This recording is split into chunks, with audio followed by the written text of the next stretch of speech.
Hello, anyone. I'm Kayla, 35 years old. I want to share a story about an event that unfolded and how I navigated through it swiftly. Unlike many tales shared here, my story involves a rather positive start with my mother-in-law, which might come as a surprise to many. We had a harmonious relationship filled with kindness, understanding, and respect. My husband, Gary, was my soulmate, my partner in all adventures, and my closest confidant. Everything seemed absolutely perfect from my perspective. It's important to note that this isn't about me overlooking potential problems or ignoring warning signs. Sure, like any family, we had our disagreements, but nothing that hinted at the chaos that was about to ensue. The surprise and confusion I felt when everything unfolded are hard to put into words. I'm still trying to wrap my head around what happened and why I felt compelled to react the way I did, by seeking revenge on my husband and my mother-in-law for their actions. Here's the background. I had organized a special family vacation. Initially, it was just meant to be a getaway for Gary and me. But then I thought of Janice, my mother-in-law, who had been widowed for 3 years. Imagining how lonely she might feel, I decided to extend the invite to her, hoping to make it an unforgettable trip for all of us. The plan was to explore Italy, immerse ourselves in the rich culture of Naples, enjoy the delicious meze, and soak up the sun along the Mediterranean. I was thrilled about creating beautiful memories together and further strengthening our bonds. I took care of all the major arrangements, covering the costs of our stay, meals, and planned activities, with Gary and Janice chipping in for extras as they wished. My vision was to gift us a once-in-a-lifetime experience in Italy, from staying in a charming boutique hotel with breathtaking views to attending a vibrant flamenco dance show. The excitement among us was undeniable.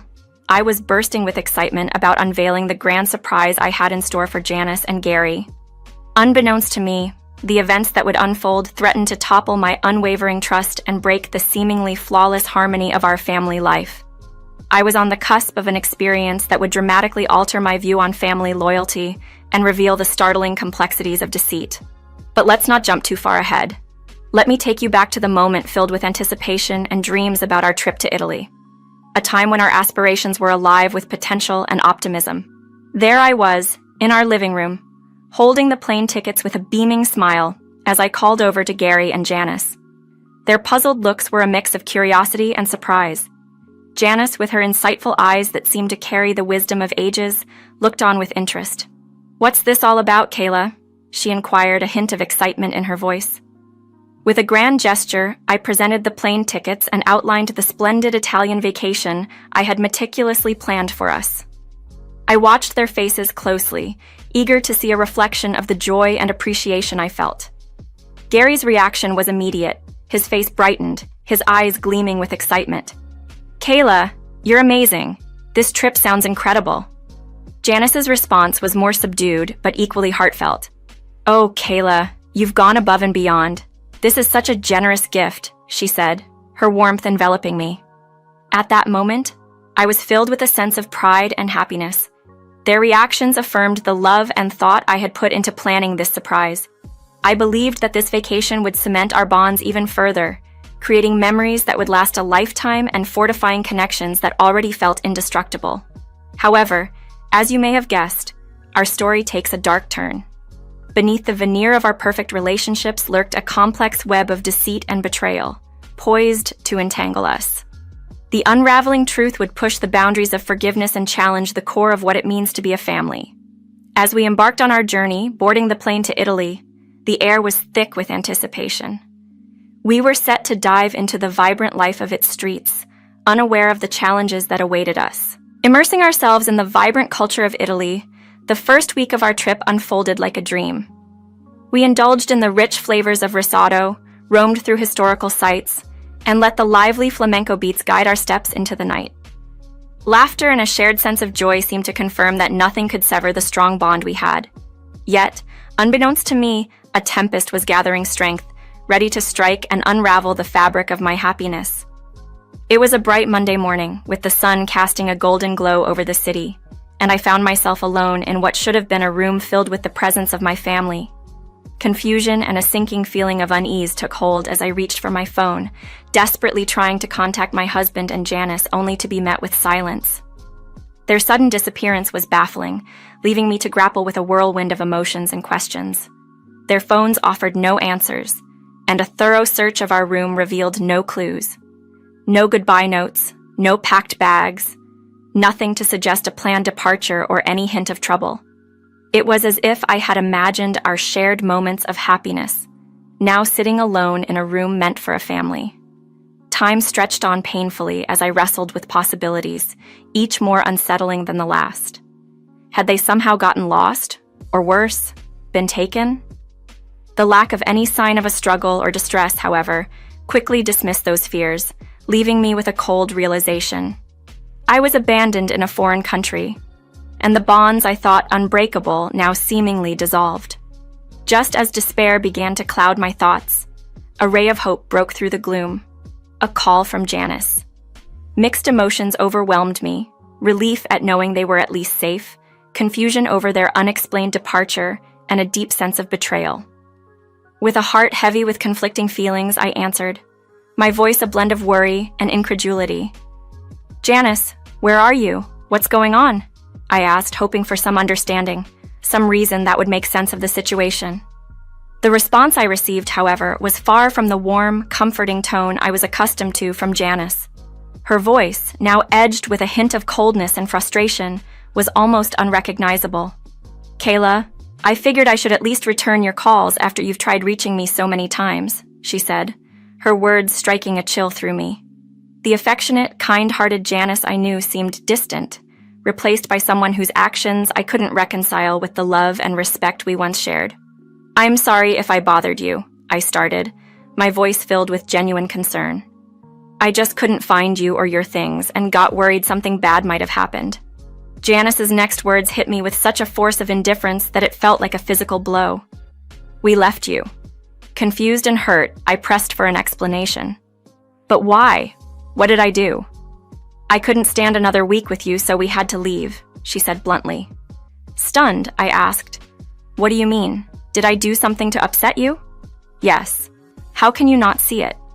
You just decided we were going on this trip, assuming I'd be okay with spending so much time together. I can handle a few hours at family gatherings, but 3 weeks? I couldn't pretend any longer. After 1 week, I was at my limit, Janice explained with a harshness I hadn't known she was capable of. I'm sorry, but Gary and I are headed to the airport now. We just can't be around you any longer, she added, leaving me reeling from the shock. This revelation tore through me, challenging everything I thought I knew about our relationship. How could our seemingly strong bond dissolve so quickly? I was left questioning what I had done to provoke such a reaction, and whether there was any way to mend the rift between us. Feeling a mixture of confusion and sorrow, I tried to express my unawareness of her feelings. Janice, I honestly had no idea you felt this way. And you wouldn't have known. I led you to believe everything was fine, she replied, her tone cold. But why didn't you talk to me about this earlier? We could have worked through whatever issues you had with me. I insisted, still trying to understand the root of the problem. That's just it. I can't specifically say what it is about you that bothers me. You just do, she admitted, sounding almost childish in her inability to articulate her discomfort. I was astounded. That's incredibly vague. Are you upset with me over some vague annoyance? That seems so petty. I thought there was a genuine issue at stake. Our conversation left me in a state of disbelief. Not only was our relationship not as solid as I believed, but the reasons for its breakdown were maddeningly unclear. This unexpected twist in our family dynamics forced me to confront a painful truth. Sometimes, the foundations we build upon are more fragile than we ever imagined. I didn't do anything wrong, did I? I asked, seeking some sort of justification for this bewildering situation. Janice's response was dismissive. It's not about right or wrong. It's how I feel about being around you. You annoy me, and I can't stand it. Confused and hurt, I questioned her decision to join us on the trip. If you felt this way, why agree to come to Italy with us? She was blunt. It was a free trip to Italy. Who would say no to that? But as time went on, I just couldn't deal with you anymore. What did I do that bothered you so much? I pressed, desperate for answers as her vague complaints left me reeling. Janice struggled to pinpoint anything specific, leaving me more frustrated and heartbroken. It was becoming clear that this sudden disdain had no solid foundation. Amidst my shock and sadness, I needed to hear Gary's take on this. "Can I talk to Gary?" I asked, a mixture of hope and dread in my voice. Janice handed him the phone without hesitation, and Gary's tone mirrored his mother's indifference. "Hello?" he began, as if unaware of the gravity of the situation. "Gary, you're leaving me too?" My voice cracked, the betrayal stinging. "I'm leaving because my mom said she needed to go home, not because I don't like you," he tried to explain, but his rationale fell short. "How long have you known about your mom's feelings towards me?" I inquired, searching for some understanding. Gary admitted knowing for a while, but had hoped the trip would bridge the gap between us. His admission only deepened my confusion. "Why didn't anyone talk to me about this before? We're adults. We solve our problems through discussion," I argued. But Gary, like his mother, had no real answers. The silence that followed my speculation about Janice's jealousy confirmed my suspicions. I concluded that the issue wasn't really about me, but about Janice's insecurities or envy. Ending the call, I was left pacing in my hotel room, bewildered and hurt, but also enlightened. Decades of life experience reminded me that sometimes people's issues with you are more about their internal struggles than anything you've done. Jealousy, insecurity, and unresolved personal issues can drive people to irrational dislike or resentment. It was a hard lesson in human nature, one that would take time to fully digest. I never would have guessed that the ones to push me to my limit would be my own family. The sting of betrayal from those closest to me was something I never saw coming. After a moment of deep sadness, a spark of realization hit me. It was time for me to stand up for myself, to take charge of my situation. This was the turning point, a moment that would mark a new chapter in my life. As I dried my tears, a fierce resolve took hold. No longer would I let their cruel actions consume my emotions. It was time for them to understand they couldn't just walk all over me without consequences. With hands still shaking, I called Peter, a lifelong friend who had been with me through every high and low. I confided in him the whole ordeal in Italy, and without hesitation, he offered his unwavering support. "Kayla, you've always been unstoppable. Tell me what you need, and I'll be there," Peter said, his voice a comforting blend of concern and eagerness to help. I had an idea that was both cunning and poetic. "Peter, does your construction company still deal with that annoying excess sawdust?" "Yes, it's a constant bother," he replied, puzzled yet intrigued. "I have the perfect solution for it," I said, revealing my plan to use the sawdust as a symbol of the mess they'd made of our relationship. The idea was to fill Janice's house with it, touching every possible space with a reminder of the turmoil she caused. Peter, ever the adventurous spirit, was immediately on board, amused and impressed by the creativity of the plan. Together, we plotted how we would carry out this unique form of justice. "But how will we get inside before they return?" he wondered. "There's a spare key under the potted plant on the patio. That's our entry," I explained, having thought through every detail. "You've thought of everything." "I underestimated you," he chuckled, admiration in his voice. Determined to not be underestimated or walked over again, I embraced this new resolve. As the plan unfolded and Peter confirmed its execution, I waited eagerly for the inevitable fallout. It wasn't just about revenge, it was a statement that I was not someone to be dismissed lightly. Then, as if on cue, my phone signaled a new message from Peter. The deed was done, and now it was just a matter of time before they discovered the extent of my response. This wasn't just a prank, it was a lesson in respect and the consequences of underestimating the depth of someone's resolve. I couldn't wait to see the outcome of our little act of defiance. Opening the pictures Peter had sent, I was met with an unbelievable sight.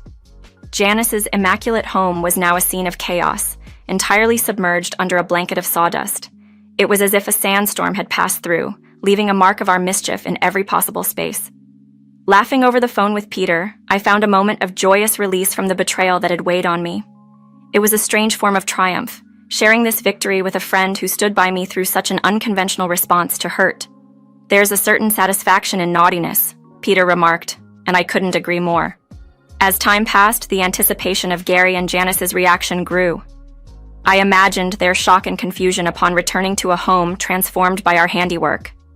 Eventually, Gary's call came, his voice filled with shock and a hint of panic as he described their astonishment at the sawdust-filled house. Listening to him, I couldn't help but feel a twisted sense of satisfaction. My heart reveled in the knowledge that my message had been delivered. Actions have consequences. "Kayla, it's terrible. Mom's beside herself," Gary lamented. Without hesitation, I owned up to my role in their unexpected welcome home. "It serves you right." "How could you just abandon me like that?" I retorted. "Was this you?" Gary's confusion was evident over the phone. Then, Janice's voice cut in, demanding the phone from Gary before accusing me directly. Despite their attempts to pin the blame on me, I coolly deflected, suggesting that perhaps it was time they considered security measures for their home. Janice's complaints about the inconvenience and discomfort caused by the sawdust only prompted me to point out the irony of their situation, given their choice to leave me stranded in Italy. At that moment, despite the chaos, I felt a sense of empowerment. I had sent a clear message. I was not someone to be underestimated or discarded without thought. The fallout of our orchestrated chaos served as a reminder of the strength I had reclaimed in standing up for myself. The question of when I'd return from my vacation lingered in my mind. After all, I had originally planned for 3 weeks, but given the circumstances, I toyed with the idea of staying a bit longer. During a phone call, as Janice lamented the state of her home, Gary couldn't hide his dismay. "Kayla, this is terrible. How could you?" he implored. I couldn't resist playing innocent. "Why would you think I'm involved? I'm just here enjoying the jacuzzi. How could I possibly orchestrate such a thing?" Holding back my laughter was a challenge as they fumbled over their suspicions without any concrete evidence to pin me down. The thrill of having them in such a bewildered state was undeniable. And as I ended the call with Gary, a wave of satisfaction enveloped me. I had flipped the script, making them face the fallout of their own actions. What I did might have been extreme, especially considering Janice's age and the potential health risks posed by the sawdust-filled house. However, I was certain they wouldn't dare stay in such conditions, opting instead for a prolonged hotel stay. Meanwhile, I extended my vacation, savoring the Italian culture and the freedom I had reclaimed. Back home, Gary and Janice faced the challenge of cleaning up the colossal mess, a task that seemed almost Herculean.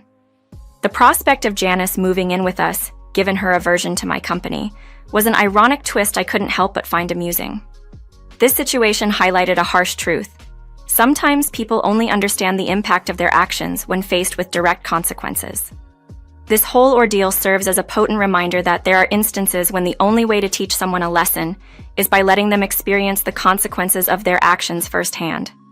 If you're ever in a position to serve justice in your unique way, maybe it's not such a bad idea to seize the opportunity. After all, it gives those who have wronged you something tangible to ponder over.